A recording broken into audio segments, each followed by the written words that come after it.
नमस्कार जी, मैं डॉक्टर जगदीश मेनन।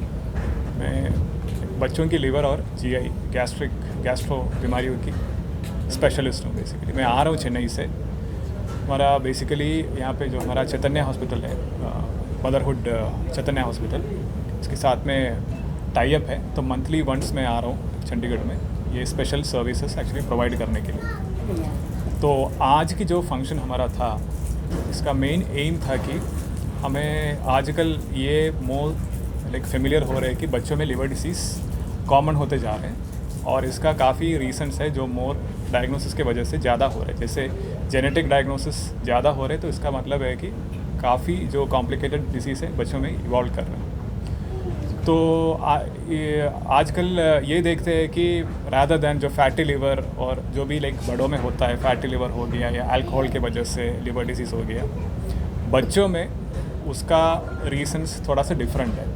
उसके सबसे इम्पॉर्टेंट कॉजेस है, एक तो बोलते हैं जेनेटिक या मेटाबॉलिक, जो जड़ की बीमारियाँ होता है जो लिवर को इफ़ेक्ट करते हैं। दूसरा बोलते हैं स्ट्रक्चरल, जैसे जिसका नाम है बाइलियरी अट्रेसिया, पित्त वाली जो नलियों में अगर ब्लॉक है तो पित्त लिवर के अंदर एक्यूमुलेट होकर लिवर सिरोसिस में जाता है, सिकुड़ जाता है लिवर। और भी 2-3 बीमारियाँ हैं जिसका नाम है इम्यूनिटी रिलेटेड प्रॉब्लम, जिसको बोलते हैं ऑटोइम्यून हेपेटाइटिस। जैसे इम्यूनिटी अपने लिवर को एक्ट करते हैं और लिवर फेलियर में जाता है।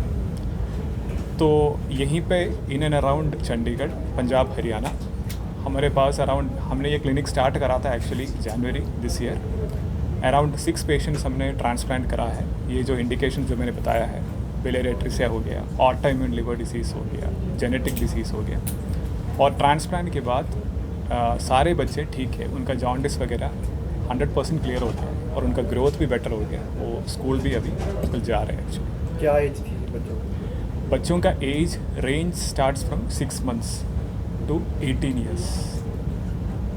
तो सबसे लोवेस्ट जो एज हमने ऑपरेट कर रहा था वो 6 month का बच्चा था वैसे, और सबसे बड़ा जो था वो 18 years का था।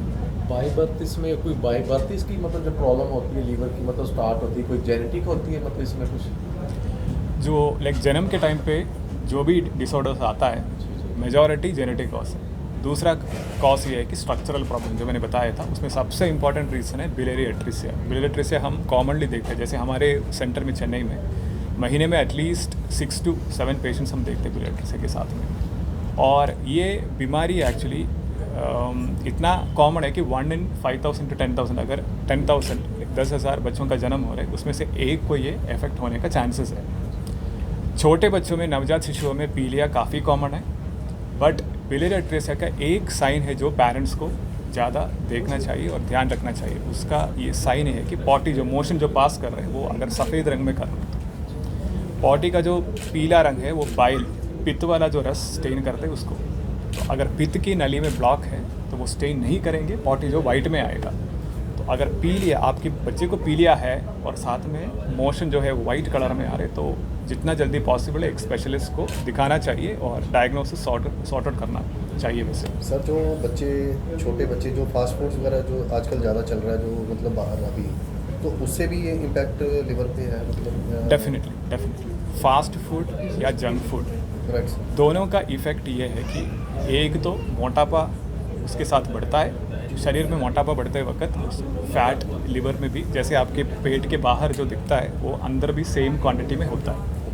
लिवर के अंदर फैट एक्यूमुलेट करते वक्त फैट भी टॉक्सिन है लिवर के लिए। तो बाद में 10-15 साल के बाद उनको सिरोसिस में, इवन सिरोसिस बच्चों में हो सकता है फैटी लिवर की वजह से। आजकल ये काफ़ी कॉमन है। और कोविड का 2 साल जो था उसके कारण फिजिकल एक्टिविटी भी लेस हो गई। तो दोनों एक साथ एक्ट करते हैं। एक तो काफ़ी जंक फूड अंदर जा रहे हैं, आपकी फ़िज़िकल एक्टिविटी बिल्कुल नहीं है, जैसे स्कूल भी नहीं जा पाता, हर टाइम कंप्यूटर के सामने, मोबाइल, वीडियो गेम, बैठ के फैट एक्यूमुलेशन होता है। और पेशेंट आजकल हमारे पास आते हैं जैसे LFT, जैसे बड़ों में हम एक कॉमन चीज़ बोलते हैं OTPT बढ़ गया, बच्चों में भी OTPT बढ़ता है। हम देखते हैं कि कोई जेनेटिक रीज़न है क्या है, बाद में लिवर का बायोप्सी करते वक्त उसमें दिखता है फ्रैंक फैट। तो इसका सबसे इम्पॉर्टेंट एक इम्प्लीकेशन ये है कि एक तो बच्चों में डाइट कंट्रोल हम इम्प्लीमेंट कर सकते हैं only for junk food, rather बच्चों में डाइट आपने रेस्ट्रिक्ट कर दिया तो उनका ग्रोथ के ऊपर इफेक्ट होता है। सबसे इम्पॉर्टेंट एम्फोसिस है फिजिकल एक्टिविटी। एक बार फिजिकल एक्टिविटी स्टार्ट हो गया,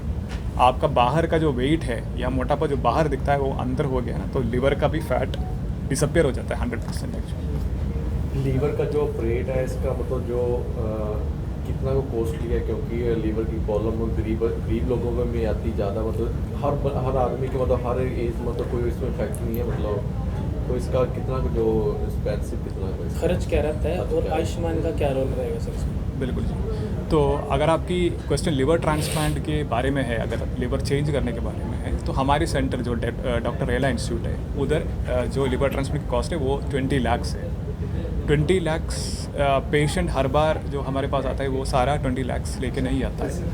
आजकल आपको पता है कि सोशल मीडिया का इम्पैक्ट इतना ज़्यादा है, जैसे काफ़ी ऑर्गेनाइजेशन है, अगर आपने फेसबुक या जो भी मतलब सोशल मीडिया से उसमें अपलोड कर दिया कि मेरे बच्चे को ये प्रॉब्लम है, तो लोगों का हेल्पिंग मेंटालिटी है, वो पेशेंट्स को एक्चुअली हेल्प कर देते और मोस्ट लाइकली उनका वो कॉस्ट इसमें एकोमोडेट मतलब हो जाता है, वो फंड रेसिंग हो जाता है। ये सोशल मीडिया की इम्पैक्ट है, काफ़ी हाई इम्पैक्ट है उसमें। कोई कार्ड वगैरह जैसे कह रहा है आयुष्मान या कार्ड? आयुष्मान कार्ड सोर्स बढ़ गया था, फिर कार्ड की वैल्यू कम होगी सर। हाँ जी, वो कार्ड तो 5 लाख रुपए तक का होता है, लेकिन अगर कॉस्ट बढ़ता है तो वो वैल्यूबल नहीं रहता। थैंक यू जी। मैं डॉक्टर नीरज हूँ, डायरेक्टर मदरहुड चैतन्य हॉस्पिटल चंडीगढ़। मदरहुड चैतन्य हॉस्पिटल बच्चों का सुपर स्पेशलिटी हॉस्पिटल है पिछले 20 ईयर से ज़्यादा का, और हम लोग के पास बच्चों की अलग अलग स्पेशलिटीज़ अवेलेबल हैं। हम लोग फील करते थे कि बच्चों की एडवांस्ड लिवर की ट्रीटमेंट यहाँ पे अवेलेबल नहीं है, इवन ट्रांसप्लांट की फैसिलिटी पीजीआई जैसे इंस्टीट्यूट में भी बच्चों में नहीं है। तो जिन बच्चों को कॉम्प्लिकेशन होती थी, फिर पेरेंट्स को उनको और बड़े शहरों में जाना पड़ता था। तो डॉक्टर रेला इंस्टीट्यूट जो है वो चेन्नई का और इवन इंटरनेशनली बहुत रिनाउंड हॉस्पिटल है, एंड वहाँ से फिर हमने टाई अप किया, जिससे डॉक्टर जगदीश मेनन जो सीनियर कंसल्टेंट हैं बच्चों के हेपेटोलॉजी के, और इन्होंने पीजीआई से ही यहाँ पे अपनी ट्रेनिंग और स्टडी की है, उनसे टाई अप हुआ। तो पिछले 7-8 महीने से हर महीने वो यहाँ पे आते हैं, और जिन बच्चों को लिवर की या पेट की बीमारियाँ हैं उनको यहीं पे कंसल्टेशन मिल जाती है। और ये बहुत ही सेटिस्फाइंग चीज़ है कि पिछले 7-8 महीने में पंजाब, हरियाणा और चंडीगढ़ से बहुत से बच्चे आए, और पिछले 7-8 महीने में 6 बच्चों को चेन्नई में ले जाके वहाँ फैसिलिटेट करके उनके लिवर ट्रांसप्लांट हुआ। उनके लिए बहुत सहूलियत रही, बिकॉज़ सारा वर्कअप पहले यहीं पे हो जाता था, उसके बाद वहाँ पूरा अरेंजमेंट होता था जिसमें वो जाके वहाँ ट्रांसप्लांट होता था। उसके बाद जब वो वापस भी आते थे तो सारा फॉलोअप जो है वो डॉक्टर साहब यहीं पे कर पाते थे।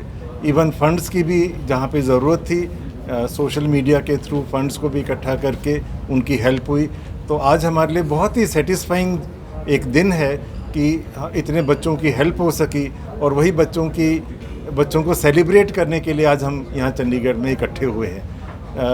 आज से हम एक न्यू फैसिलिटी भी पेट की बीमारियों के रिलेटेड इंट्रोड्यूस करने लगे हैं, जिसको एंडोस्कोपी कहते हैं बच्चों के लिए।